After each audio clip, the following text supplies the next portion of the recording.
दोस्तों recently Trump की China में एक बायलैटरल मीटिंग हुई है। ट्रंप ने इसे G2 बोला है, यानी बस यही दोनों देश दुनिया के फन्ने खां हैं। World's two biggest economies have wrapped up trade talks in South Korea. The leaders made a number of decisions on tariffs and trade. It has finally happened. The Trump-Xi Jinping summit. The presidents of the US and China met this morning in South Korea. The meeting lasted an hour and 40 minutes. One angle of discussion is a potential deal to save TikTok in the US. ध्यान दीजिए, Trump की ये मुलाकात उनके hard रुख को नरम करती है। जाहिर सी बात है कि चीन ने जिस तरह से अपने नेचुरल रिसोर्सेज और अपने सप्लाई चेन को स्ट्रॉन्ग किया है और एक हथियार के रूप में इसे इस्तेमाल किया है, वो अमेरिका ने भी कभी नहीं सोचा होगा कि चाइना ऐसा करेगा। यही वजह है कि डोनाल्ड ट्रंप को किसी ने जरूर समझाया होगा कि आंच ज्यादा तेज मत करिए दादा, दाना जल जाएगा तो दोनों भूखे मरेंगे। लेकिन भारत के लिए भी ध्यान देने वाली बात यह दोस्तों कि अमेरिका की चीन के साथ इस डील ने चीन को दुनिया की नंबर 1 ग्लोबल पावर बनाने का रास्ता साफ कर दिया है। हेलो नमस्कार, सत श्री अकाल, अस्सलाम वालेकुम। कैसे हैं जनाब? साथियों, ये जियोपॉलिटिक्स में चल क्या रहा है साहब? ये देखिए कि भारत का, अमेरिका का टैरिफ, लड़ाई, मोदी जी का ना जाना ना मिलना, 7 प्लेन गिरे, कितने दिन से ये तमाशा चल रहा है। साथ साथ में ये भी खबर आती रहती है कि भाई पीछे से ट्रेड टॉक भी चल रही है। बहुत अच्छी बात है, बैक चैनल डिस्कशन एक डिप्लोमेसी का हिस्सा होता है। लेकिन कुछ पिछले एक हफ्ते में और परसों या कल मैंने इस पर वीडियो भी अपलोड किया था, जब मैंने बात की थी ईरान की छबार पोर्ट की, कि 6 मंथ्स का उसमें एक्सटेंशन दिया गया है। एक्सटेंशन का मतलब ये नहीं था, कुछ लोग ये गलत समझे कि भारत अमेरिका से कोई इजाज़त लेता है या परमिशन लेता है। अमेरिका का ये कहना था, फिर से ज़रा और आसान शब्दों में समझा दूं, कि भैया तुम्हें ईरान के साथ काम करना है करो, ऑयल ख़रीदना है खरीदो, उनका पोर्ट बनाना है बनाओ, उनकी इकोनॉमिक तरक्की में हिस्सा देना है तो ये तुम्हारी मर्जी है, मैं तुम्हारे ऊपर सैंक्शन लगाऊंगा, बस मैं तुम्हें इतना बता रहा हूं। जिसकी डेट 30 अक्टूबर थी, अमेरिका ने कोई बैक चैनल अंडरस्टैंडिंग हुई जिसको 6 महीने का वो एक्सटेंशन का जो टाइम पीरियड था उसको बढ़ा दिया है। तो ये कोई अमेरिका की परमिशन नहीं है जो भारत वहां पर काम करे या ना करे, क्लियर कर लीजिए अपने दिमाग में। ये एक तरफ चल रहा था।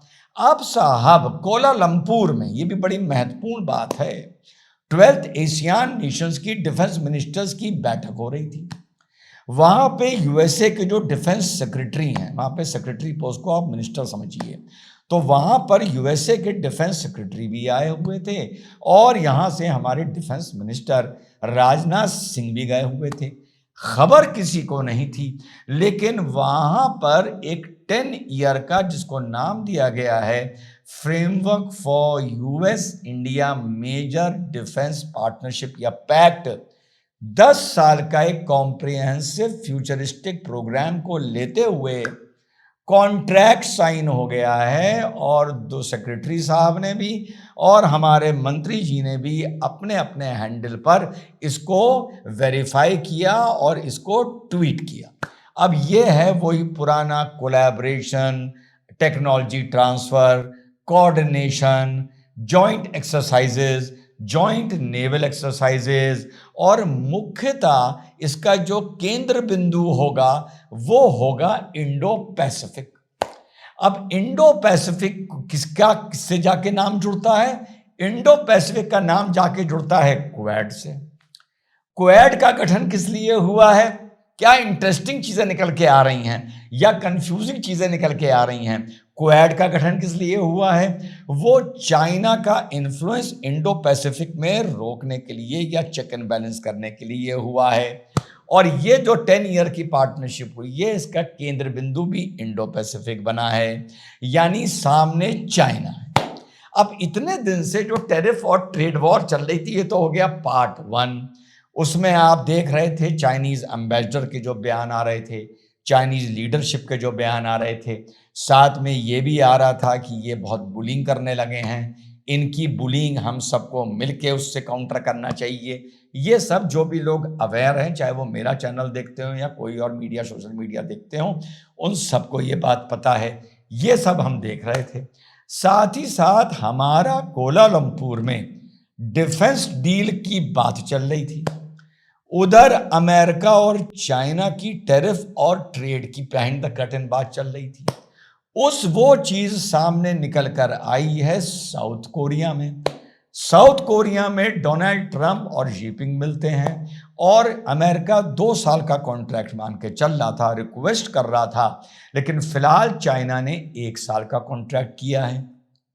इनकी भी आपस में बहुत सी चीजें अब सेटल होती प्रथम दृष्टिया नजर आ रही हैं। जैसे जो रिस्ट्रिक्शंस चाइना ने अपनी रेयर अर्थ के एक्सपोर्ट्स पर लगाए थे, आप लोगों को याद होगा कुछ दिन पहले चाइना ने इंडिया से भी कहा था कि हम आपको रेयर अर्थ देंगे, लेकिन आप गारंटी दीजिए कि वो अमेरिका के हाथ में नहीं पड़ेंगे।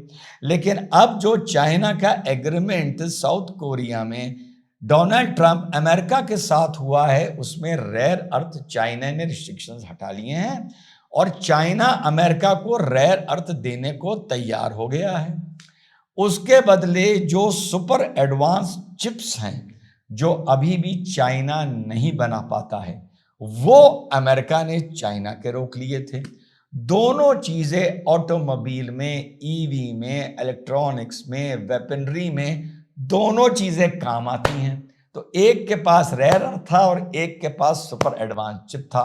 दोनों ने रिस्ट्रिक्शन लगा दिए थे, दोनों ने रिस्ट्रिक्शन खोल दिए हैं। वो उन्हें रेयर अर्थ देने को तैयार हो गए हैं, वो उन्हें चिप देने को तैयार हो गए हैं, और साथ में अमेरिका का बहुत बड़ा सोयाबीन का मार्केट, फार्मर्स बड़े परेशान थे।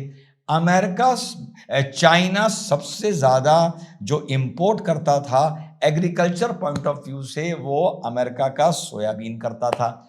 चाइना अमेरिका से पहले की तरह सोयाबीन लेने के लिए तैयार हो गया है और साउथ कोरिया की मीटिंग से पहले एक नया कंसेप्ट सामने आया है साथियों। कंसेप्ट है G7 सुना है आपने, 20 सुना है, कंसेप्ट है G2। और G2 में कौन कौन है? G2 में है अमेरिका, USA और चाइना। G2 का कंसेप्ट ट्रंप अब दे रहा है कि हम दोनों मिलके इकोनॉमिक वर्ल्ड ऑर्डर को तय करें कि वो कैसे ऑपरेट करेगा।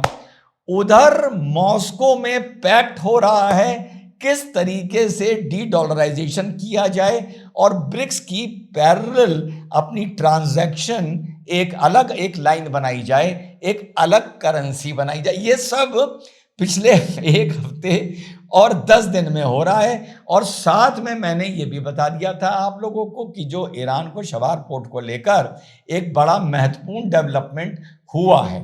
अब साथियों इन सारी चीज़ों को जब जोड़ते हैं तो यार वाकई जियोपॉलिटिक्स एनालिसिस से अगर आप एनालिसिस करने की कोशिश करें, हवाई ठाठू बात कर लें, वो एक अलग बात है। वाकई दिमाग जाके कहीं ना कहीं यार ब्लॉक हो जाता है कि यार हमने ऐसा तो नहीं सोचा था। अब समझ में नहीं आ रहा जो ये अमेरिका झुकता हुआ नजर आ रहा है, चाहे ईरान का मैटर हो, चाहे डिफेंस डील हो। याद होगा आप लोगों को अच्छी तरह जब डोनाल्ड ट्रंप ने एक क्वेश्चन के जवाब में बोला था कि जब पूछा गया था कि क्या कोई और कोऑपरेशन कोऑर्डिनेशन की बात इंडिया से आपकी हो सकती है, तो उसने कहा था नहीं, जब तक टैरिफ का मामला सॉर्ट आउट नहीं हो जाएगा तब तक अब हम कोई बात नहीं करेंगे। फिर ये कमबख्त डिफेंस डील कहाँ से आ गई। हाँ, एक बात और भूल गया, चाइना का 12% टैरिफ भी अमेरिका ने कम कर दिया है, यानी चाइना से जो चीज़ एक्सपोर्ट होके आएगी उसके लिए। तो जो अब ये अमेरिका धीरे धीरे नर्म पड़ रहा है, ये बस एक बात समझ में नहीं आ रही, अगर आप लोग बताएं क्या लगता है। ये एक जॉइंट एक्सरसाइज करी ब्रिक्स नेशंस ने, चाइना ने, इंडिया ने आपस में मिलकर। तो अब डोनाल्ड ट्रंप या अमेरिका इंडिविजुअली सबको धीरे धीरे रफू करता या सेट करता नजर आ रहा है। दूसरा पॉइंट ऑफ व्यू ये हो सकता है कि भैया चाइना और इंडिया सब मंच पर एक साथ थे, लेकिन अंदर अंदर डुगडुगी या अंदर अंदर जुगलबंदी सब अलग अलग तरीके से भिड़ा रहे थे। तीसरा पॉइंट ऑफ व्यू ये हो सकता है साथियों इसमें कि कहीं ऐसा तो नहीं कि फिर ये नरमी और सर्दी कर कर इधर अलग झुककर उधर अलग झुककर डोनाल्ड ट्रंप और अमेरिका को ये नजर आ गया कि चाइना, इंडिया, रशिया आपस में मिलकर आने वाले 5-10 साल में कोई बहुत बड़ी शक्ति ना बन जाएं, तो बेटर है कि अभी झुककर इनके साथ जो इनकी जो यूनिटी आपस में क्रिएट हो रही थी उसमें किसी तरह इस चीज को भेदो। ये 3 चीजों का मुझे कन्विक्शन के तौर पर, यकीन के तौर पर जवाब नहीं मिल पा रहा है। आई एम श्योर आप लोगों की इनसाइट से मुझे भी कुछ साथियों सीखने को मिलेगा, क्योंकि ये मैं कोई कंक्लूजन पर नहीं पहुंच रहा हूं, 3-4 ऑप्शन दे रहा हूं, लेकिन इतना तय है, नजर से जो आ रहा है वो ये आ रहा है कि ट्रंप ने झुकना शुरू कर दिया है। उसके पीछे छल है या मजबूरी है, ये वक्त बताएगा। मैं इस पर किसी कंक्लूजन पर नहीं पहुंच पा रहा हूं। अमेरिका के मित्र देशों को जलील करने के बाद ट्रंप लगातार ये कह रहे हैं कि उन्होंने भारत और पाकिस्तान के बीच का युद्ध रुकवाया, जो परमाणु युद्ध में भी बदल सकता था। अब न तो भारत और न ही खुद अमेरिका में उनकी बातों का कोई असर रहा है। फिर भी अपनी इस यात्रा के दौरान ट्रंप ने दोबारा इस बात को दोहराया। अब जियोपॉलिटिकल एक्सपर्ट्स कहते हैं कि ये ट्रंप की तरफ से एक साइकोलॉजिकल लड़ाई है, जहां वो हमारे डिफेंस प्रोडक्शन, उसके ग्लोबल सप्लाई से लेकर हमारे मिलिट्री विल को भी गिराना चाहता है। चाहे वो मुनीर को चने के झाड़ पर चढ़ाना हो या फिर पाकिस्तान के पीएम को अपनी गोदी में बिठाना हो। यही रीजन है कि प्राइम मिनिस्टर मोदी ट्रंप से किसी भी तरीके का स्टेज यानी मंच साझा करने से बचते नजर आ रहे हैं। प्रधानमंत्री मोदी ने आसियान में भी जाने से मना करते हुए वीडियो कॉन्फ्रेंसिंग के जरिए संबोधन देने का ऑप्शन चुना। ट्रंप जैसा नेता अमेरिका जैसी इकलौती सुपर पावर के सबसे बड़े पद पर बैठा है, लेकिन वहां बैठने के बाद भी जिस हिसाब से बंदा झूठ पर झूठ बोल रहा है, क्या गारंटी है कि प्राइम मिनिस्टर मोदी से मिलने के बाद वो और झूठ नहीं बोलेगा।